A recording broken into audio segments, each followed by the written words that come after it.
de dispositivos externos, protección de la piel y el tratamiento de heridas y úlceras. Propiedades estructurales: forma, laminar, anatómico, amorfo, etc. Tamaño: lineal, superficial, por peso, etc. Permeabilidad: capacidad de ser traspasado por gases y fluidos. Existen permeables, semipermeables y oclusivos. Adhesividad: capacidad de fijarse a la piel. Están los adherentes, con adhesivo y sin adhesivo. Estanqueidad: capacidad de aislar del medio externo. Se pueden clasificar los apósitos en función de su clase de riesgo. Clase 1. Utilizados como barrera mecánica para la compresión o absorción de sudados, gasas, algodón y compresas. Son no invasivos. Aparecen etiquetados como productos para curas y pueden ser estériles o no estériles. Clase 2A. Destinados a actuar en el microentorno de la herida controlando los niveles de humedad, temperatura, oxígeno y pH. Algunos ejemplos son las láminas de poliuretano y las compresas de más de 8 capas. Son invasivos. Han de ser usados a corto plazo y se identifican como productos quirúrgicos. Suelen ser estériles. Clase 2B. Destinados principalmente a utilizarse en heridas que hayan producido una ruptura sustancial y amplia de la dermis y que solo pueden cicatrizar por segunda intención. Los más comunes son los hidrogeles y espuma de poliuretano. Clase 3. Incorporan tejidos o derivados de tipo animal, gelatina o colágeno, o sustancias que podrían considerarse medicamentos, como la plata. Están destinados a ser absorbidos total o parcialmente. Apósitos convencionales. Son aquellos que presentan en su composición y estructura algodón o algún material orgánico, polimérico o mezclas, con la misión de prevenir, curar, limpiar o proteger diferentes áreas del organismo con funciones de absorción o arrastre, pudiendo ser estériles o no. Puede ser de aplicación tópica interna o externa, generalmente sobre una lesión, no invasivos o invasivos quirúrgicos, con un uso pasajero no mayor a 30 días. Dentro de los considerados apósitos convencionales encontramos compresa. Ejerce cierto grado de compresión. Apósito de gasa plegado. Posee un número de capas superpuestas que puede incorporar un hilo radiológicamente detectable. Apósito de gasa cosido. Apósito cosido en todo su perímetro y o en la zona central en forma de cruz. Puede presentar o no contraste radiológico. Apósito de malla plegado. Fabricado con gasa de malla. Apósito de malla cosido.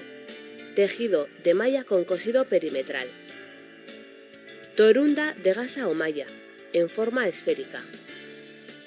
Tira de gasa, cinta o tira, tejido rectilíneo o de malla. Apósito de tela sin tejer.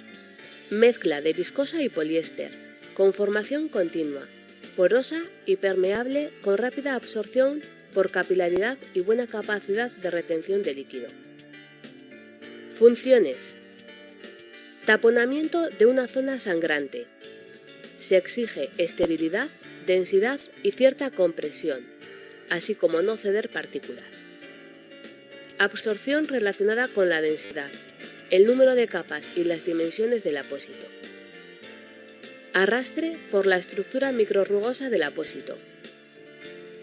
Cesión o impregnación por su capacidad de fijación y manipulación sencilla. Se pueden añadir sustancias a los apósitos para mejorar la cicatrización.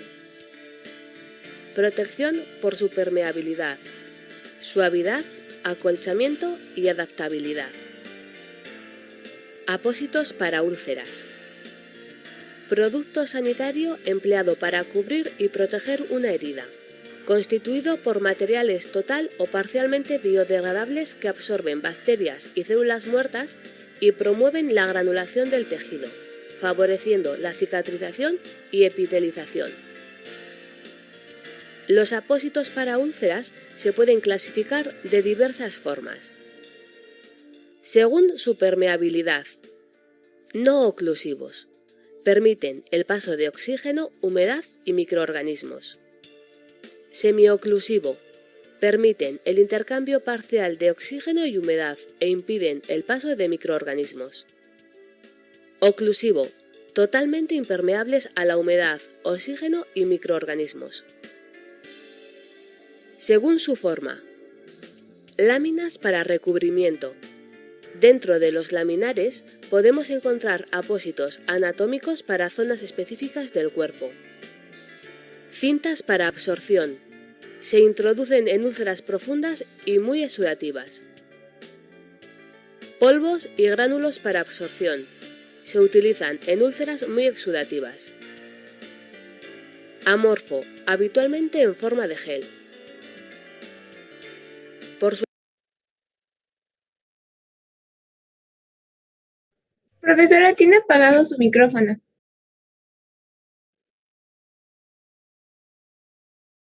Okay. Les decía que todos estos apósitos justamente son apósitos muy específicos que el personal justamente de la clínica de heridas pues tiene que ir a valorar a cada paciente de manera individual. Y de acuerdo a eso, como tal, hay un manual para el manejo de heridas. Y dentro de este manual para el manejo de heridas justamente nos habla sobre la preparación del hecho de la herida para empezar a trabajarla. Y para esto justamente se utilizan este tipo de apósitos para úlceras, no oclusivo, semiclusivo, totalmente oclusivo, para que no entre ni salga nada, ¿verdad? Lo mencionaba, según su forma, láminas, cintas, polvos y granulados, y los que no tienen ninguna forma. Ajá, algunos se utilizan, les decía yo, polvos y gránulos para que estos absorban materia, porque como dijo en el video, están muy exudativas. El exudado, ¿qué quiere decir? Es todo eso todo ese liquidito o líquido que le sale a la herida, que esto lo tiene que absorber justamente ese apósito. Láminas, algunas laminillas son hechas a base de óxido de plata, que finalmente pues se coloca también en la herida o la úlcera. Y así vamos a encontrar varios apósitos. Vamos a terminar de ver esa presentación y el otro video justamente nos muestra uno de esos apósitos su actuación en y el cómo lecho se de la prepara lesión. para poderlo colocar en la úlcera. Apósitos pasivos. Solo protegen y cubren las lesiones. Apósitos interactivos. Generan un ambiente óptimo para la cura de las heridas, como la cura en ambiente húmedo. Apósitos bioactivos. Generan un ambiente óptimo aportando sustancias involucradas en el proceso de cicatrización. Por su acción. Hidratación, produciendo una adicción de agua. Proteólisis. Reblandecimiento de tejidos necróticos por degradación de proteínas. Absorción. Capacidad de un cuerpo sólido de atraer y retener en su interior las moléculas de otro en estado líquido. Adsorción. Proceso de separación en el que uno de los componentes del exudado es transferido a un sólido. Según su composición, es la clasificación más utilizada. Polisacáridos. Se encuentran principalmente en gránulos o polvos. Destranómero. Microesferas estériles que actúan absorbiendo los restos celulares y bacterias de la superficie de la herida por acción capilar. Reducen el edema local y el olor. Especialmente indicado en úlceras muy exudativas. Por ejemplo, en este caso es cuando una úlcera está muy infectada y que esté constantemente saliendo pus de esa herida, justamente van a colocar este tipo de apósitos. ¿Para qué? Para que esté absorbiendo, ayude a disminuir justamente el edema y el olor, porque suelen ser úlceras que en algunos casos que ya está muy infectada, huelen muy mal. Entonces, para evitar ese olor, pues se ayudan a base de estos apósitos. Cuando ustedes vayan justamente a la unidad hospitalaria, van a encontrar algo que se llama paciente con pie diabético. Estas heridas del paciente con pie diabético huelen muy mal. Entonces, justamente es como se ayudan en la colocación de estos apósitos. Cambiarse antes de su saturación. Cadexómero. Polvo capaz de absorber agua, plasma, restos necróticos y microorganismos, formando un gel. Actúa como desbridante y permite la permeabilidad gaseosa manteniendo la humedad. Especialmente indicado en úlceras exudativas. Debe cambiarse cuando se satura, que aproximadamente es cada día. Alginatos.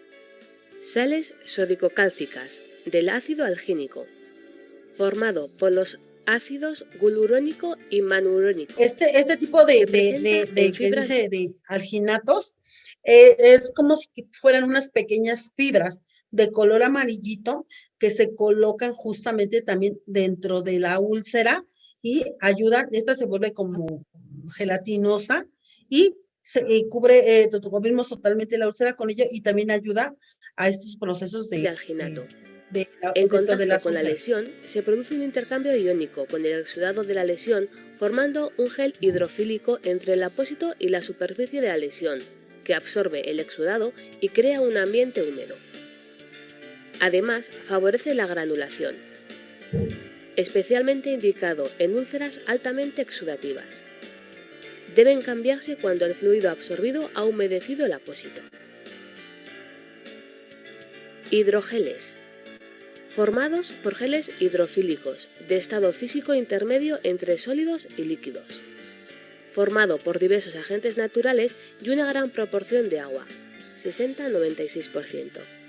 De esta manera, crea un ambiente húmedo estimulando el desbridamiento autolítico, aliviando el dolor y favoreciendo la cicatrización.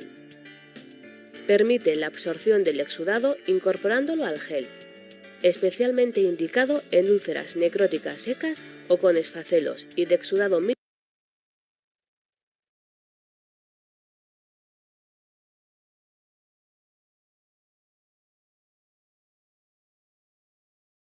Profesora, su micrófono está apagado. Perdón. Bueno, voy a salirme y les voy a presentar justamente lo que ella dice que es el esfacelo, los esfacelos, y vamos a conocer justamente qué es el esfacelo para que no se queden con la duda. El esfacelo es esa como si fuera tirita de color blanca, como cositas blancas que se le ven dentro de la herida. Y sirve, y justamente la función también de algunos de esos apósitos es quitar todo ese tejido para que la herida quede perfectamente limpia. Aquí está, déjame se los comparto. Bien.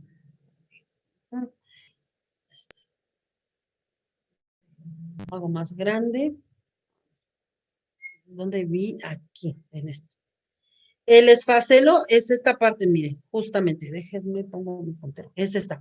El esfacelo es esta cosita blanca que se ve alrededor de esta herida junto con la que está aquí. Eso es el esfacelo, es esta cosita blanca que retira, miren, aquí se ve también en esta úlcera, que es esta parte blanquecina, todo eso es el esfacelo.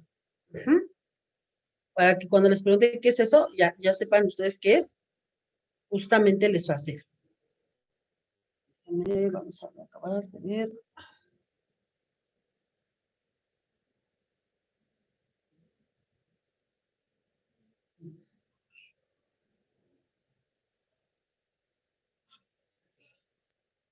Oh, ya la saqué. Otra. Muy bien, está por acá. 60-96. Actúan controlando la humedad. Estos hidrocoloides, justamente, ahorita los vamos a ver también qué son los hidrocoloides. Autolítico. Mejoran la epitelización y favorecen la cicatrización, especialmente indicados en úlceras exudativas bajas o medias. Predominan los apósitos laminares y suelen incluir. Los laminares están especialmente indicados en úlceras. Absorbentes de olores. Indicados en úlceras con exudado abundante y purulento. En la actualidad se emplea el carbón activado, solo o asociado con otras sustancias como plata. Suelen incorporar un tejido o malla de diversos materiales que impiden el contacto directo con la herida. Cicatrizantes especiales. Colágeno. Interviene en la formación de tejido de granulación. Se puede encontrar en forma de fibras, hemostático o en polvo para tratamiento de úlceras por presión. Ácido hialurónico. Se encuentra en formulaciones semisólidas para el tratamiento de la mayoría de las úlceras, moderadas y altamente exudativas, heridas superficiales y de ligera y moderada exudación. Silicona, de elección para la reducción de queloides y cicatrices hipertróficas. Se puede encontrar en apósito laminar, hidratante y en gel.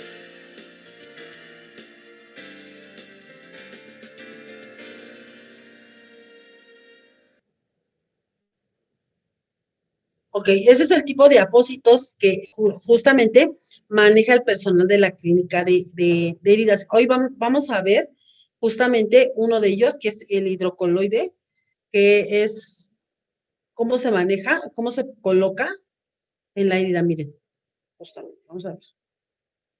Tegadermi hidrocoloide sacro. Para utilizar el apósito Tegadermi hidrocoloide sacro, realice la limpieza e irrigación de la herida y proteja los bordes de la piel circundante según los protocolos de su institución. Posicione a su paciente de manera que quede cómodo para la instalación del apósito. Doble el apósito con el papel hacia afuera y marque la zona media. Esto le ayudará a fijar el apósito con una sola mano. Luego, junte las dos puntas sin adhesivos. Los guantes no se pegarán a esta zona. Remueva un lado del papel exponiendo el adhesivo y repita el procedimiento con el otro lado. Suavemente separe los glúteos para exponer el pliegue y posicione el apósito presionando la zona interglútea y luego en todo el contorno del apósito. Cuide no traccionar el apósito o la piel. Remueva cuidadosamente el papel alisando el borde de film adhesivo y continúe hasta retirarlo completamente. Luego, presione suavemente desde el centro hacia los bordes para aumentar la adhesión del apósito a la piel. El retiro de este apósito se realiza de la misma forma en que se retira el apósito Tegaderm hidrocoloide ovalado. Este tipo de apósitos justamente son para estos tipos de pacientes que tienen úlceras como la que vimos en la imagen que le tocó a Hugo. Justamente colocamos este tipo de parches o colocan estos tipos de parches y esperan el resultado de la herida. Justamente de este mismo material, son los parches que se colocan en los talones para liberar estas presiones. Son como preventivos. Se los colocamos justamente para que eviten la fricción en talones, o a lo mejor, y también en algunas ocasiones se los colocamos en codos para evitar que se estén friccionando. Entonces, y evitar que empiecen con ese enrojecimiento en estas partes y ayudarlos, obviamente, con la liberación de estos puntos de presión. ¿Dudas? No, maestra. No, Ok. Profesora. Entonces, por eso les decía, es bien importante y es aquí donde la guía práctica clínica pues nos dice justamente cómo debemos de cuidar esa piel. Nos dice, la inspección de la piel debe de realizarse con mayor cuidado en las áreas de riesgo. Y aquí vemos sacro, tuberosidades isquiáticas, malleolos, los calcáneos y la región occipital. para detectar precozmente eritema, edema e induración. En las personas de color, el eritema puede manifestarse con tonos rojos, azules o morados. Y entonces, ¿qué vamos a seguir inspeccionando? La piel dice que se debe de inspeccionar todos los días. O sea, no nada más es que hoy la inspeccioné, hoy no vi que tenía enrojecimiento, pero mañana se me olvidó y ya cuando regresé al tercer día, pues ya estaba ahí bien enrojecido, ya empezaba pues, a tener falta de irrigación, ya se está poniendo cada día más, se está lesionando más la piel, ya me llevé la epidermis, entonces, etcétera, etcétera. Entonces aquí nos dice inspeccionar la piel diariamente de manera sistemática, observando las áreas para detectar precozmente la presencia de sequedad, escoriaciones, eritemas o maceraciones. Nunca ignore un enrojecimiento sobre una prominencia ósea. El cizallamiento produce lesiones en la microcirculación provocando hipoxia e isquemia en los tejidos. No realice masajes en piel que cubren prominencias óseas. El uso de sondas, catéteres y los medios utilizados para su fijación pueden producir fricción en la piel adyacente. Entonces, ninguno de estos dispositivos que yo coloque en los pacientes debe de andar ¿cómo se dice? Deben de andar colgando o no deben de andar, casi ahí que se cae. No, estos deben de estar correctamente fijados y también tener mucho cuidado con el tipo de material que vamos a utilizar para su fijación, porque esto también nos puede producir una lesión. La humedad secundaria de los líquidos de los drenajes y los exudados de las heridas, así como de la orina y heces, es un factor de riesgo también para producir úlceras por presión. Proteger la piel con productos de barrera, películas de poliuretano y óxido de zinc. Era lo que les decía. El óxido de zinc no es vulgarmente conocido como pasta láser, ¿verdad? Era lo que les decía. Mantener la ropa de cama limpia, seca y sin arrugas. Mantener la piel limpia y seca evitando la fricción. Se recomienda usar agua tibia y jabón neutro. Hoy ya en la actualidad ya vienen jabones con con productos oleosos. Entonces, aparte de que limpian, ¿cómo se dice? Dan como una protección extra porque traen humectantes para la piel. La presencia de sequedad de la piel es un factor de riesgo para desarrollar úlceras por presión. Aplicar cremas hidratantes si el paciente tiene la piel seca. Los ácidos, este es algo bien importante, lo que les había mencionado hace un rato. Los ácidos grasos hiperoxigenados. Esto es algo que, pues hoy comúnmente en la actualidad se está utilizando más en caso de que un paciente ya tenga o presente ya una úlcera por presión en un estadio 1, ya se pueden aplicar estos tipos de ácidos grasos hiperoxigenados en las zonas en algunas zonas de riesgo o en algunas zonas que ya tengan presencia de lesión. Lo que dice aquí, estos posibilitan una óptima hidratación de la piel, favoreciendo el aumento de la circulación capilar, lo cual mejora las condiciones locales de la piel expuestas a isquemias, siendo de utilidad en la prevención de las úlceras. Además, puede ser efectivos en el tratamiento de úlceras en un estadio 1. En relación al manejo de la presión para poder nosotros liberar esa presión, es la movilización y cambios posturales, minimizan el efecto de la presión como causa de úlceras por presión, realizar los cambios posturales de 2 a 3 horas siguiendo una rotación determinada. Los pacientes de mayor peso necesitan cambios posturales más frecuentes. Utilizar cojines o cuñas de espuma para eliminar la presión sobre los trocánteres, tobillos y talones. Son estos cojincitos que les dije, cojines de bolitas de hule espuma que se ponen para liberar esa presión. Lo que les decía también era la inactividad contribuye a la contractura y atrofia muscular, cambios periarticulares y articulares. Entonces, aquí es bien importante hacer esta movilización pasiva y dentro de esos cambios de posición también movilizar las extremidades, ¿no? Y crear un plan que estimule la actividad y movimiento del paciente, mantener al paciente en posición alineada fisiológica, disminuir los mecanismos de cizallamiento y fricción, favoreciendo que estos van a favorecer a desarrollar úlceras por presión. Movilizar a la persona evitando el arrastre, era lo que les decía. A la hora de que nosotros nos vamos a ayudar porque el paciente a lo mejor ya se bajó mucho, entonces, ¿qué vamos a hacer? Nos vamos a agarrar sábana, bueno, de un lado estoy yo y del otro lado está mi compañera, jalamos la sábana clínica y le digo, entre las dos vamos a subir al paciente, pero sin arrastrarlo. Prácticamente tratemos de que hagamos un pequeño movimiento de cargar al paciente muy lentamente. En caso de que el paciente nos doblara nuestro peso, pues entonces ahí sí vamos a solicitar la ayuda de un camillero que nos ayude a hacer esa movilización del paciente para que yo tampoco me vaya a lastimar. Aquí les decía, amusar a la persona evitando el arrastre que produce fricción y los movimientos de cizallamiento. Mantener la cama lo más horizontal posible siempre que no esté contraindicado. En el cambio al decúbito lateral no exceder el ángulo de 30 grados de inclinación para evitar apoyar el peso sobre los trocánteres. Las donas o flotadores concentran la presión sobre la zona corporal que queda en contacto con ellas provocando edema y congestión venosa que facilita la aparición de úlceras por presión.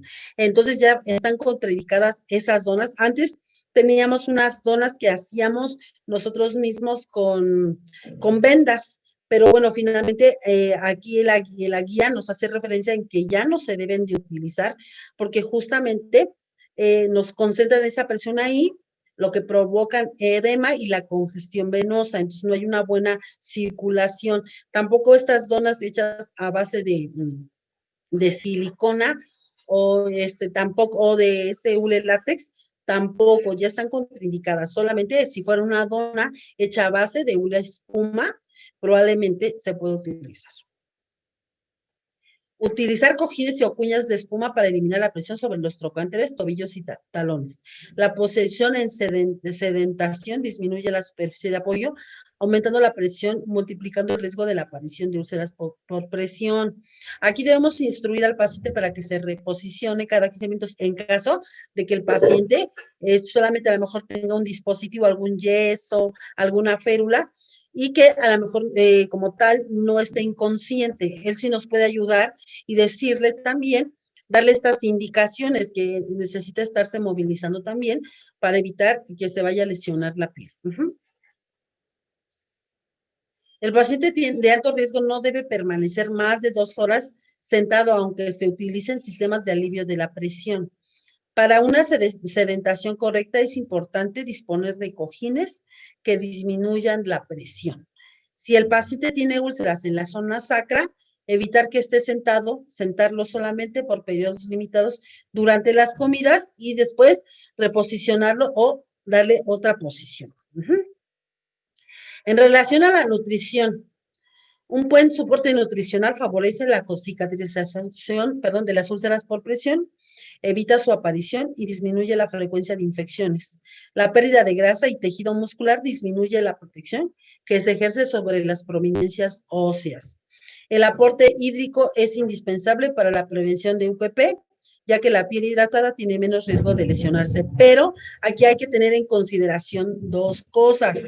Si el paciente está consciente y se puede levantar y puede ir al baño, pues obviamente excelente que consuma suficiente cantidad de agua para evitar también las infecciones de vías urinarias.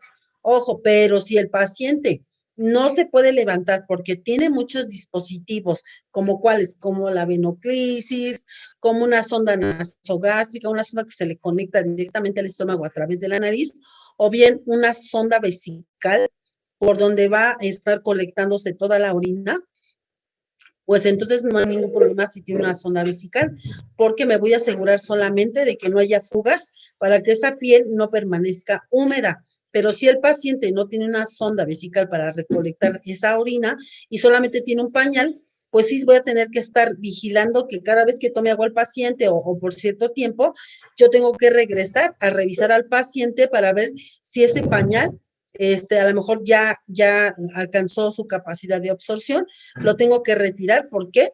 Porque tengo el paciente en un estado húmedo, en una situación que compromete su estado de la piel, ¿verdad? Entonces hay que tener mucho cuidado aquí. Valorar el estado nutricional y adaptar la dieta a las necesidades individuales, tanto desde el punto de vista cuantitativo como cualitativo. Solo se aconseja aportar suplementos de minerales y vitaminas si es que hay un déficit y que a lo mejor la alimentación como tal no cubre esos requerimientos. Dice, existe una relación directa entre la malnutrición y la aparición y severidad de UPP. El estadio de la UPP tiene correlación con la gravedad del déficit nutricional, especialmente el bajo aporte proteico a nivel o el nivel bajo de albúmina en suero. La albúmina también nos va a ayudar en estos procesos de cicatrización. Entonces, si el paciente tiene alterado tanto el aporte proteico como la albúmina en suero, pues va a tener mucho mayor riesgo de que no se lleve ese proceso de cicatrización de manera correcta o adecuada. Y hay algunas, digamos, escalas que utilizan para la medición justamente de estos ciclos o de estas alteraciones en el proceso de nutrición. Dice, solicitar interconsulta al especialista en nutrición y dietética cuando la puntuación, aquí es una escala específica que indique que hay un proceso de nutrición inadecuado. Cuando nuestra albúmina en sangre sea menor de 3 miligramos, y al menos uno de los siguientes parámetros bioquímicos, linfocitos por debajo de los 1200 y o colesterol total menor a 140. Un índice de masa corporal menor a 18.5 también nos estaría hablando de que va a tener, problemas en el proceso de cicatrización. Existen dificultades para la masticación y o deglución. Hay déficit de ingesta en los últimos 5 días o esté prevista en los 5 días siguientes. Y haya pérdida de peso según nuestra escala, o sea, detectado de manera objetiva. Entonces, todos estos parámetros son considerados para llevar a cabo ese proceso de cierre de la herida o manejo de la herida. Entonces, un paciente con todas estas características tiene un mayor riesgo de desarrollar UPP o un mayor riesgo de que su úlcera por presión se pueda complicar y que el cierre de primera intención pues no sea el adecuado. Entonces hay que tener todos estos factores o todas estos buenos puntos de práctica a la mano para que yo sepa qué es lo que tengo que hacer si ya detecté una úlcera por presión. Ajá, porque es lo que comúnmente lo hacemos fines de semana, probablemente no encontremos al personal de clínica de heridas, pero por lo menos saber lo que podemos hacer de primera instancia hasta que llegue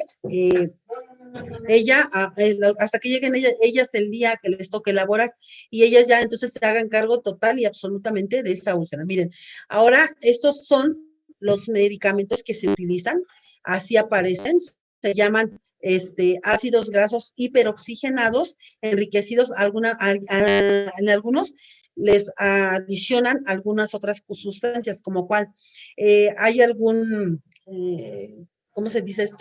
Se conoce como titri, es un regenerador también igual dermoepitelial. Entonces, aparte de estos ácidos grasos hiperoxigenados, se le agrega este líquido que se llama titri y que va a ayudar no solamente a regenerar, sino también a la cuestión dérmica. Entonces van a tener las dos cuestiones y son muy buenos. Aquí dice, use jabones no irritativos de pH neutro, lavar y secar cuidadosamente los pliegues, aplicar lociones hidratantes como estas, ¿no? No usar soluciones alcohólicas, solo usar justamente ácidos grasos hiperoxigenados en las zonas de riesgo y no realizar masajes en las provincias. Ajá, entonces, solamente si usamos esto, pues ahora sí que nuestra evidencia nos va a marcar que son muy recomendables para ayudar en estos procesos de evitar úlceras por presión, o bien si en estas ya se encuentran presentes en un estadio 1, nos van a ayudar a regenerar la piel y que haya un cierre sin que haya más intervenciones de ningún otro tipo. Ajá. También nos recomiendan las medidas preventivas, pues aplicación, obviamente, de nuestras escalas, Braden o Norton, dependiendo,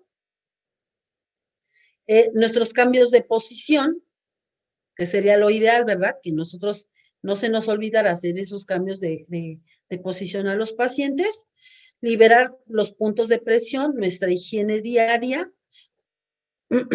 Y valorar nuestras escalas Braden y calificar de acuerdo a su bajo riesgo, riesgo moderado, riesgo alto, su la higiene personal, les decía, examen de la piel, ahí estar vigilando cada 24 horas en el riesgo bajo, si ya tiene un riesgo moderado cada 12 y ese tiene un riesgo alto, igual cada 12, vamos a estar valorando nuestra piel, cómo se encuentra esta, valorar y tratar la piel sometida a presión e incontinencia. Luego, protección de la piel, revertir eritemas a través de estos ácidos grasos hiperoxigenados que vienen en cremas y vienen en sprays. Entonces, cada estos, aplicar, si lo encontramos en un bajo riesgo, vamos a aplicar estos ácidos grasos cada 24 horas, si está en un riesgo moderado cada 12, igual, y si está en un riesgo moderado, igual, cada 8 o cada 12, dependiendo.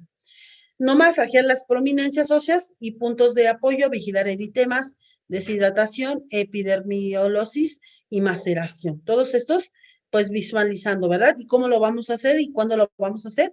A través de la vigilancia de puntos de presión.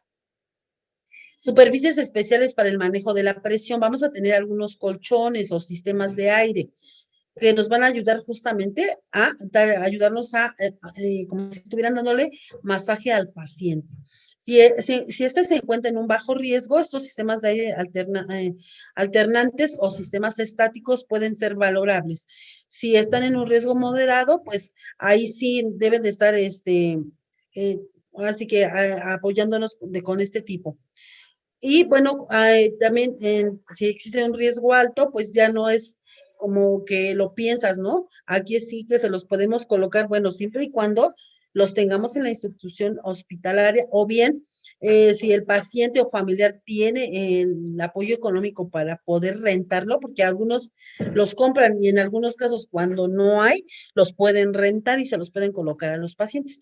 ¿Se han escuchado hablar de estos colchones de agua? ¿Alguien ha escuchado hablar de los colchoncitos de agua?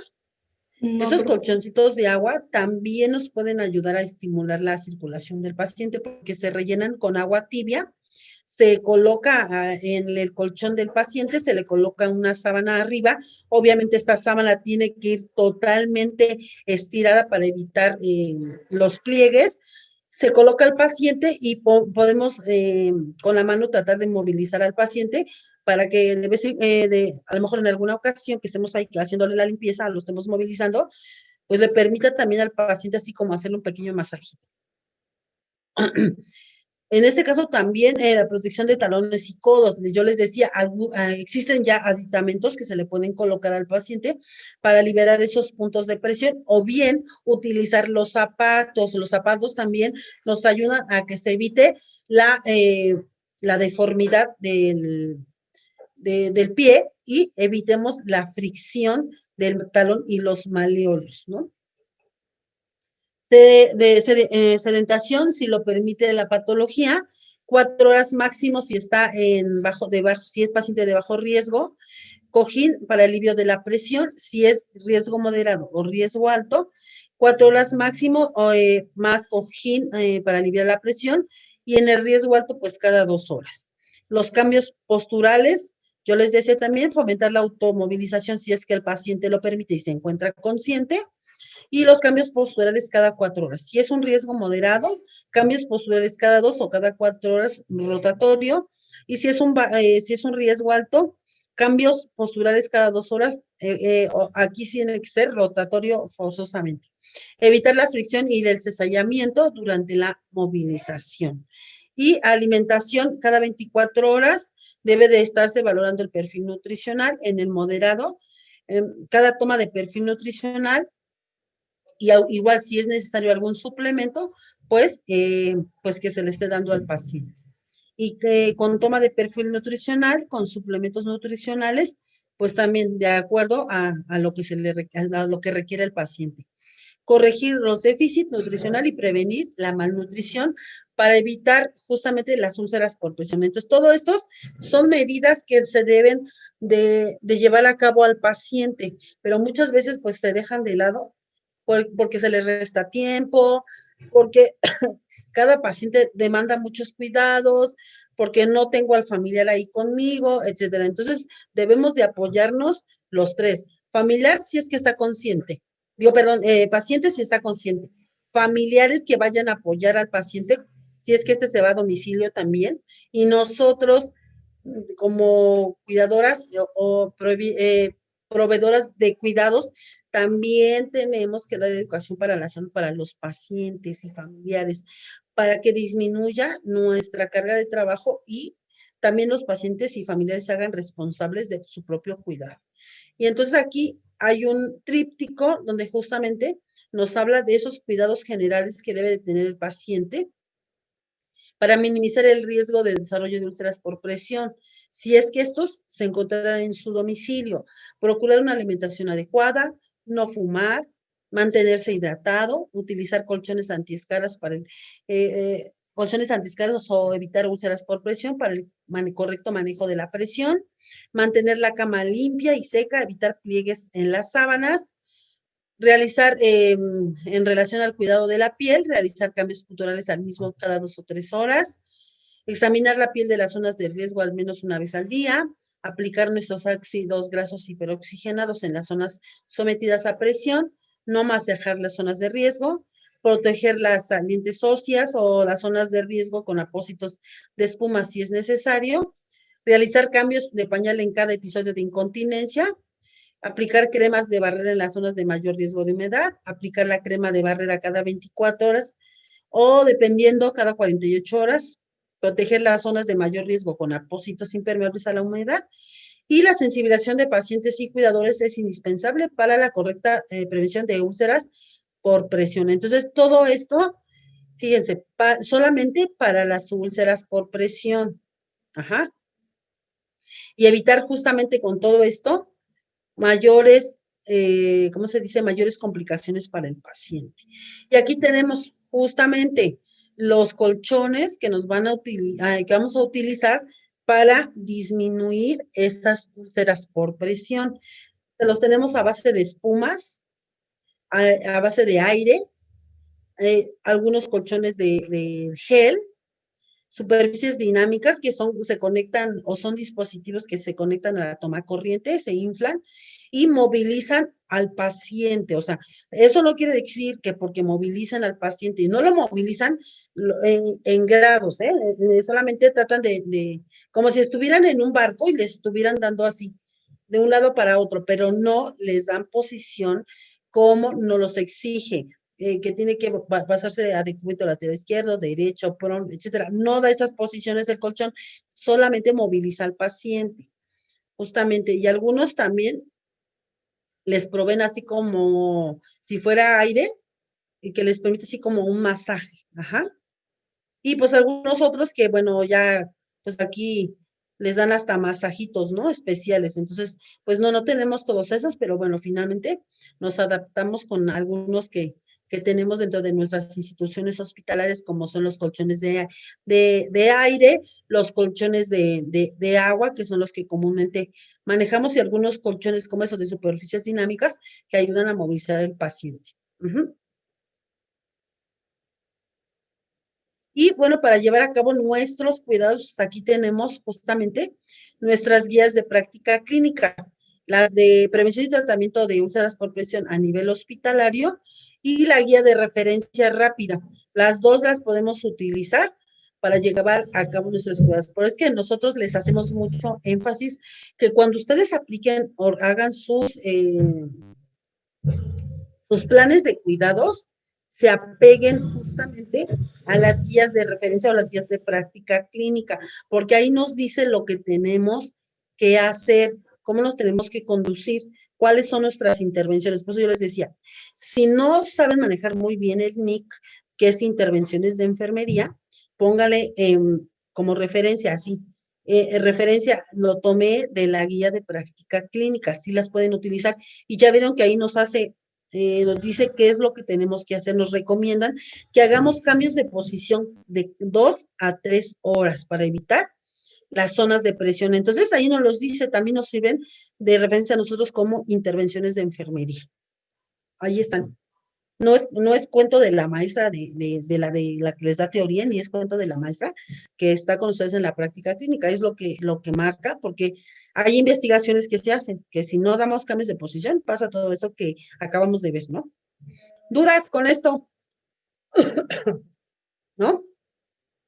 ¿Alguna duda? Acá abren ahora cada quien para siempre. La maestra no nos dijo. Ok, muy bien. ¿Cuál va a ser la tarea entonces?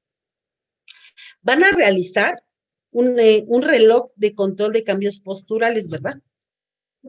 Ajá, ahora sí, está en su relojito y entonces a las 12 tomamos de referencia como para iniciar nuestros cambios de posición. Esto obviamente va a variar, ¿ok? ¿Por qué va a variar? Hagan de cuenta que tienen su reloj y yo les dije que va a empezar a las 12 y de ahí nos vamos tomando de referencia de 12, 3, 6, 9 y regresamos a 12, ¿no? Haz de cuenta que nosotros llegamos al servicio de medicina interna, que es donde están regularmente estos pacientes, y entonces llegamos y entonces me designan a mi paciente a las 8 de la mañana, ¿verdad? Y entonces le dan cambio de posición o no le dan cambio de posición. Porque va la enfermera y me dice, le dice a Leslie, voy a darle cambio de posición a la señora Rosa de la cama 215. Y ya iba Rosy, ya iba Leslie. ¿Le va a dar cambio? ¿Le daría cambio de posición Leslie o no? Sí, ¿no? A ver, ¿por qué sí?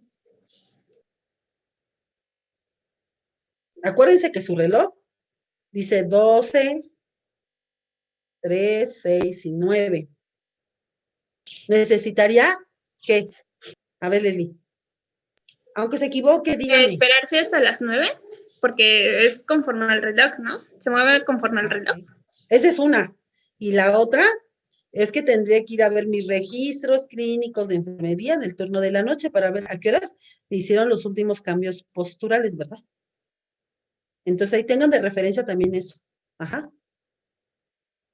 Obviamente que nos hacía referencia a la guía de práctica clínica, que si el paciente es un paciente obeso, tenemos que hacerle los cambios con menos horas, ¿no? Entonces, entre 1 y 2 horas. Muy bien, sí.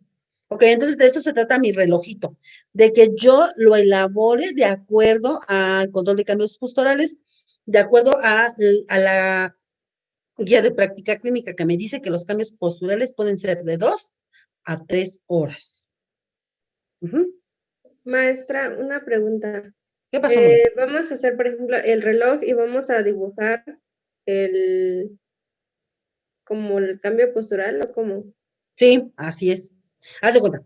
A las 12, bueno, aquí ahorita ya son la 1:42. Digamos que son las 12, supongamos. Aquí está mi reloj de las 12. ¿Cómo lo voltaría? Está el paciente en posición. Ay, me duele la cabeza. A lo mejor tienes a tu paciente, te lo dejaron la última vez, de cúbito lateral izquierdo. Entonces, ok, a las 12 empiezo de cúbito lateral izquierdo. Para las 3 de la tarde, yo lo tengo que voltear para de cúbito lateral derecho. Y entonces me voy a las 6, y entonces, ¿cómo lo tengo que dejar? Ok, lo voy a dejar en posición prona. Ok, ¿cuál voy? 3, 6, a las 9. Okay. 9. Sí, a las 9. A las 9 ya lo dejo nuevamente en posición que le tocaría. Supina, ¿no? Ok, la dejo en posición supina. Si yo lo recibí en posición supina, pues entonces voy a ir girando, haciendo los cambios. ¿Sí? ¿Sí quedó claro? ¿O ya las hice bolas? Más o menos. A ver, ok. Déjame abajo mi reloj. Ay, mi reloj está tal cual, esperen.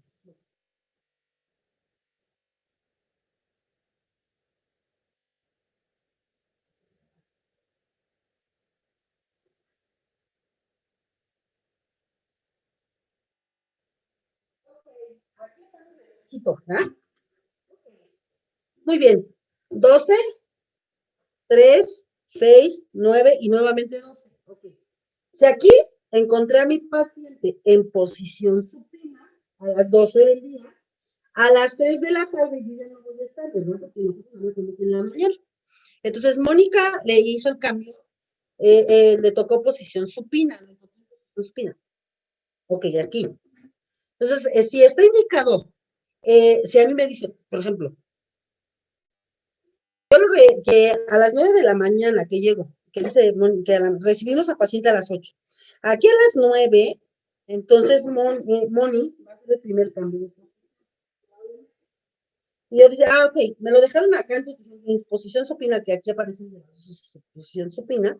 Entonces tendríamos que venirnos acá y ver en qué posición se encuentra.